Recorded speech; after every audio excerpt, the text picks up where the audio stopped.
Howdy, howdy, listeners. This is your host, Random Nerd, on the Political Thinking Nerd podcast. I'm a political activist fighting for a government that serves you, not elites. We continue this Political Thinking Nerd series exploring why 70% of Americans don't trust their government, per 2025 polls. We've covered the Constitution's history and principles, its spirit, the preamble, Article 5, checks and balances. Last episode, I shared about the idea of why the U.S. Constitution was written the way it was written. This episode starts the arc on the erosion of government trust with the 9/11 attacks, President Bush's executive orders, and Congress's role, examining how they followed or eroded constitutional principles. This series is for everyday folks frustrated by higher taxes and eroded trust. I'm calling out government abuses like $247 billion in government waste and showing how the Constitution empowers you. This episode summarizes 9/11, the initial policies that followed, and how they began eroding trust, leading to Bush's era and my push for Article 5 reforms like term limits and a 70-year age limit. This sets up our next episode on Bush's broader actions. Hit that follow button on Podbean and let's dive into 9/11. How did 9/11 change our government? Let's find out. Hey, my constitutionalists, if you're finding value in this Political Thinking Nerd podcast series and our dive into the Constitution's fight against government trust erosion, help keep the series growing. Subscribe to my $5 a month Beacons membership for exclusive Q&A episodes exploring 9/11's impact or Article 5 reforms. Or support this passion project with a one-time donation on my Ko-Fi or Cash App links. Every dollar helps keep Political Thinking Nerd podcast free. I'm a single voice sharing history to build an informed society, and your generous support makes it possible. Share your critical questions on X with hashtag Political Thinking Nerd. Hit that follow button on Podbean and share with others. The 9/11 attacks, a brief summary. On September 11, 2001, the United States faced its deadliest terrorist attack, carried out by Al-Qaeda, led by Osama bin Laden. At 8:46 a.m. Eastern, American Airlines Flight 11 crashed into the North Tower of the World Trade Center in New York City. At 9:03 a.m. Eastern, United Airlines Flight 175 hit the South Tower. At 9:37 a.m., American Airlines Flight 77 struck the Pentagon in Arlington, Virginia.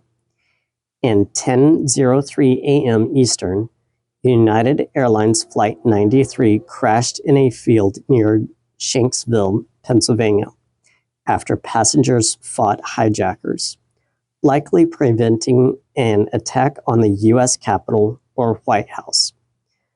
By 10:28 a.m. Eastern, both towers collapsed, killing 2,977 people.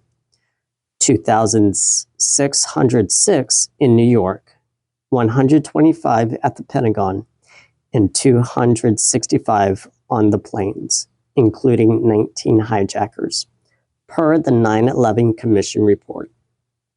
Over 6,000 were injured, and thousands of first responders faced health issues later. The attacks targeted symbols of U.S. economic, military, and political power. Al-Qaeda exploited weak airport security using hijacked planes as weapons, driven by anti-American views over U.S. Middle East policies. The nation was stunned, flights grounded, schools closed, and President George W. Bush, 8 months into his term, vowed justice. The attacks tested the Constitution principles, especially the preamble's goal to, quote, provide for the common defense, unquote. Congress, Article 1, and the President, Article 2, had to act, but their responses would challenge popular sovereignty, limited government, liberty, and checks and balances, starting a trust erosion that leads to 2025's 70% distrust per polls.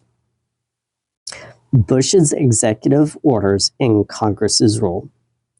After 9/11, President Bush issued executive orders to respond to the crisis, and Congress allowed them, expanding government power. On September 14, 2001, Bush declared a national emergency, EO 13223, activating military reserves and giving the executive broad powers, per the National Emergencies Act of 1976. On September 23, 2001, EO 13224 froze assets of terrorist-linked groups, expanding Treasury Department authority to monitor financial transactions, impacting privacy. These orders, rooted in Article 2's Commander-in-Chief powers, aimed to protect the nation but stretched executive authority, raising concerns about limited government. Congress, under Article 1, enabled this expansion. On September 18, 2001, it passed the Authorization for Use of Military Force, AUMF, with near unanimous support, 420 to 1, House 98-0, Senate, allowing Bush to use force against al-Qaeda and affiliates without a formal war declaration. On October 26, 2001, Congress passed the USA Patriot Act, 98-1 U.S. Senate, 357 to 66 U.S. House, expanding surveillance under Section 215, letting the government collect phone and email data without always needing warrants. This followed the preamble's defense goal but challenged the Fourth Amendment's protection against unreasonable searches. Congress's quick approval with little debate weakened its Article 1 role to check the executive, failing to fully uphold its Article 6 oath to protect constitutional principles. These actions set the stage for trust erosion. By 2013, Edward Snowden's leaks showed the Patriot Act enabled mass data collection, sparking public outrage over liberty violations. In 2025, with 325 lawsuits against Trump's 196 executive orders per court filings, the pattern of unchecked executive power continues, reflecting Congress's post 9/11 failure to balance security and constitutional limits. Impact on constitutional principles. The 9/11 attacks and the resulting executive orders and laws followed some U.S. Constitution principles but eroded others. Let's examine 4 principles. Popular sovereignty, we the people. The AUMF and Patriot Act followed the preamble's call for defense, responding to public demand for safety. But Congress's rushed votes with minimal public input sidelined the people's voice, eroding sovereignty. Long-serving members like those in 2001 who stayed until 2025 Chuck Grassley, 92, since 1981, tied to donors like defense contractors, per Open Secrets, further distance Congress from constituents. Limited government. Bush's executive orders in the Patriot Act expanded federal power, following Article 2's executive rule but stretching beyond constitutional limits. Mass surveillance and indefinite military action via the AUMF challenged the preamble's goal of limited government, setting a precedent for 2025's $6.7 trillion budget bloat per CBO. Liberty. The Patriot Act's surveillance violated Fourth Amendment protections, eroding liberty. Snowden's 2013 leaks confirmed this, fueling distrust. Cases like Dianne Feinstein's defense of surveillance at age 90, per reports, show how long tenures ignored public concerns, breaking the Article 6 oath. Checks and balances. Courts later checked some overreach. 2004 Supreme Court ruling in Hamdi versus Rumsfeld limited detainee policies. But Congress failed to check Bush's executive orders, weakening Article 1's rule. This pattern persists in 2025, with Congress passing only 71 bills in 2023 per GovTrack, showing gridlock over accountability. My push for a convention of states via Article 5 for term limits and a 70-year age limit aims to check this erosion, preventing elder abuse and power accumulation, leading to Bush's era and trust erosion. The 9/11 attacks, Bush's executive orders, and Congress's actions laid the foundation for eroding of U.S. Constitution principles across government: executive, legislative, judicial.